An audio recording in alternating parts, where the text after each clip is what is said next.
Enfrentar as dificuldades diárias com uma pitada de bom humor talvez não seja uma tarefa muito difícil. Por isso, nosso entrevistado de hoje é o empreendedor Elionai Carvalho. Seja bem-vindo, Elionai. Opa, muito obrigado pelo convite. Fico feliz em estar aqui.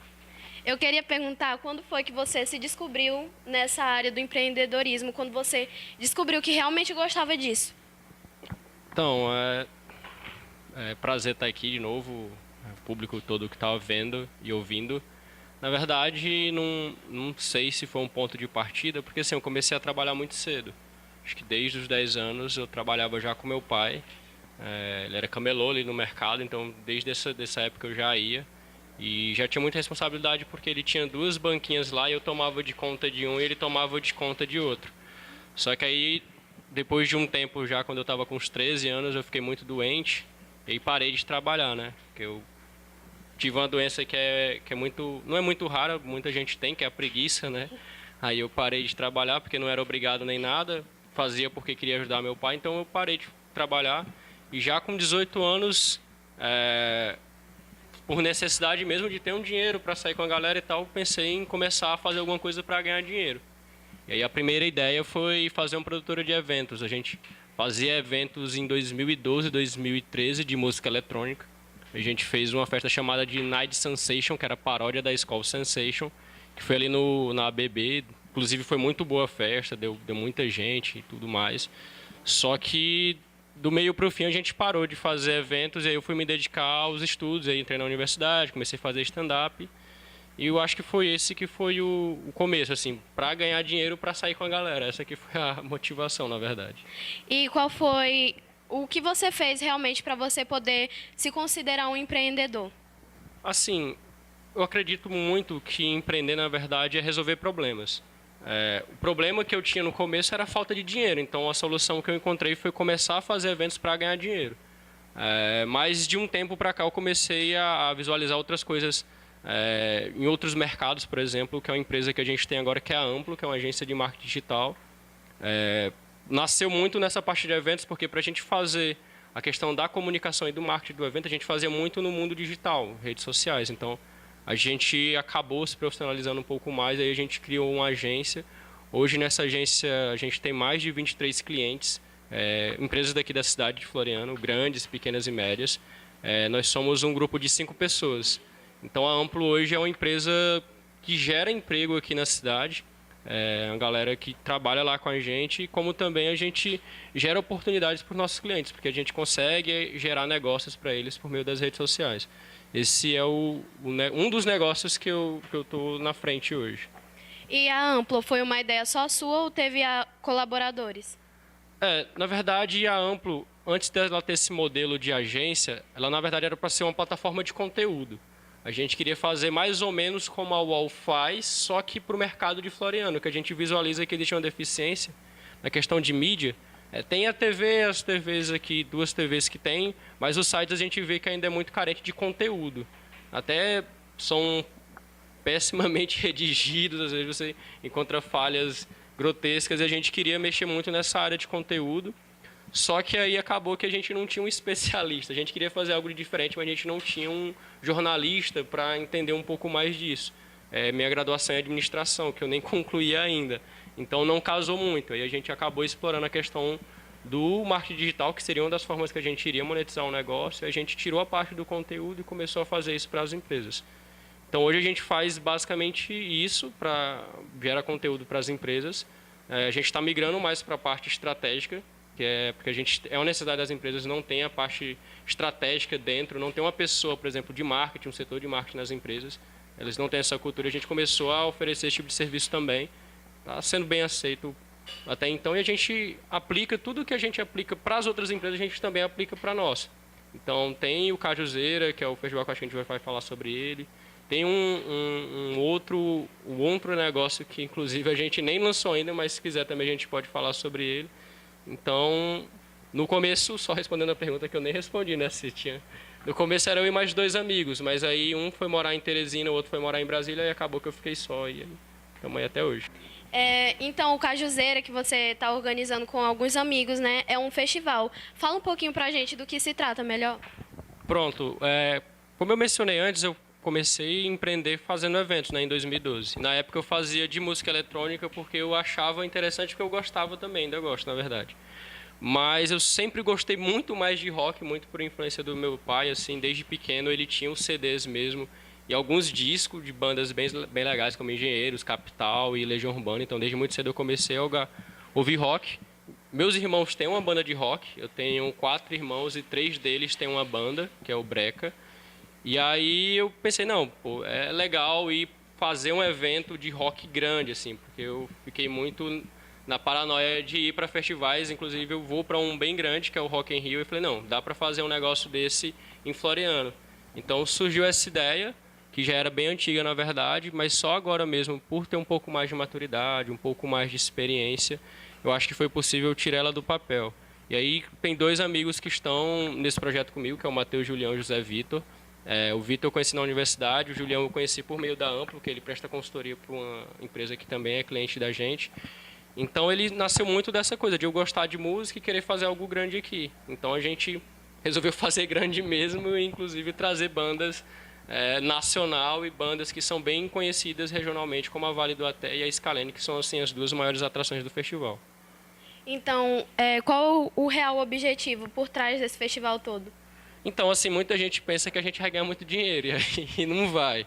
Porque, assim, é um evento muito caro para uma região que o rock não é ainda Apreciado, né? o estilo mais popular por aqui. Então, assim, o objetivo não é dinheiro, porque se fosse a gente iria trazer qualquer outra banda de forró estourada por aí, ou do sertanejo. Mas é mesmo porque a gente gosta, eu particularmente gosto muito. Tenho amigos que têm banda, meus irmãos têm banda. Então, é aquela coisa, já que eu não sei tocar, eu vou fazer um evento para os caras tocar. Então, é muito disso. E a gente tem contato com as bandas de Teresina e lá, inclusive o pessoal está falando muito bem do evento e tudo mais, porque não existe nada desse tipo no interior do estado. Tem alguma coisa mais organizada assim lá por Teresina, por ser capital e ter uma demanda maior sobre isso. E de onde veio a ideia desse nome, Cajuzeira? Foi, foi o Julião, ele fez a gente fez um processo de brainstorm assim para unir as ideias. Tinha o nome mais cotado, seria Cajuína Music Festival, muito pela cajuína ser algo bem típico da região, e a gente queria fazer um produto bem típico mesmo. E aí ele incluiu o Zoeira, a gente juntou os dois, aí ficou Cajuzeira, e aí nasceu o nome do festival. Assim. E, bom, você vem organizando palestras, né? Eu queria saber quando foi que você começou?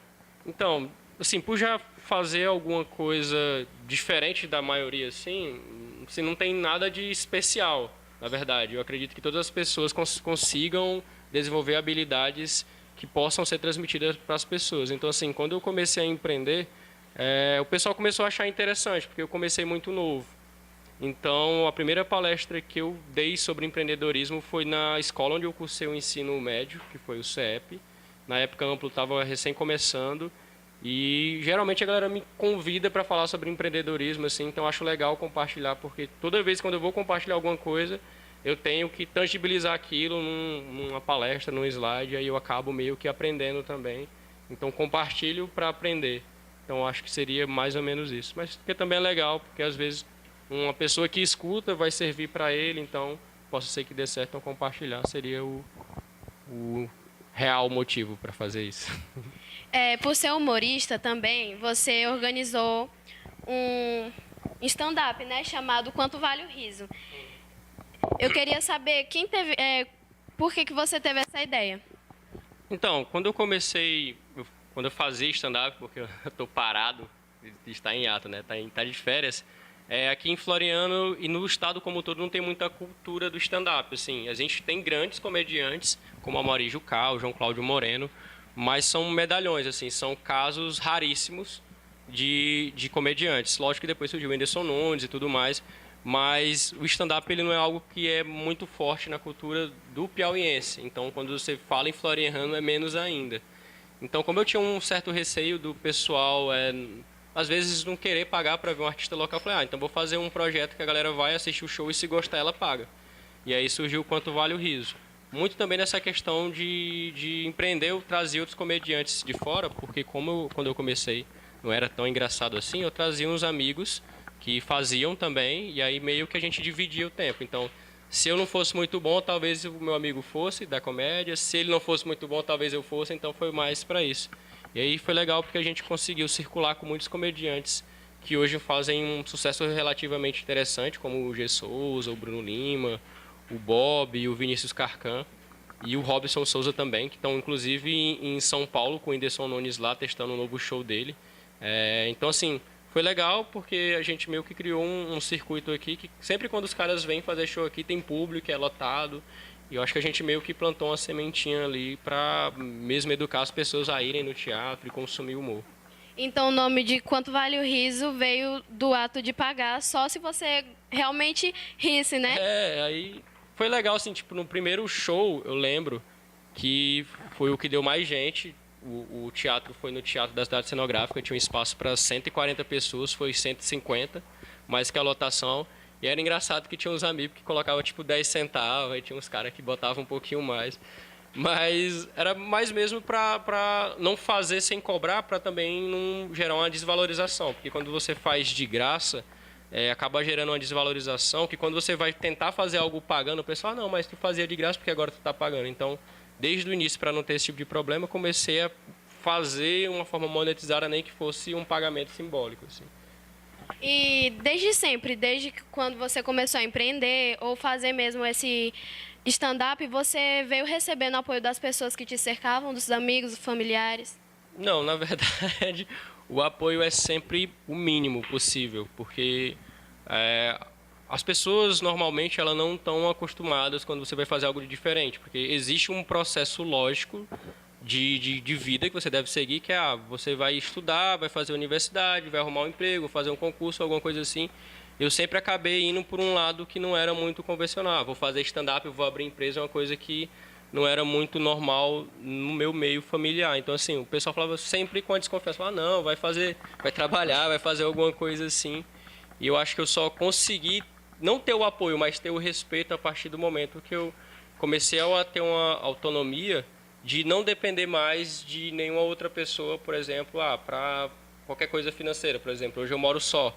É um respeito que você conquista de você conseguir se manter e viver do que você faz.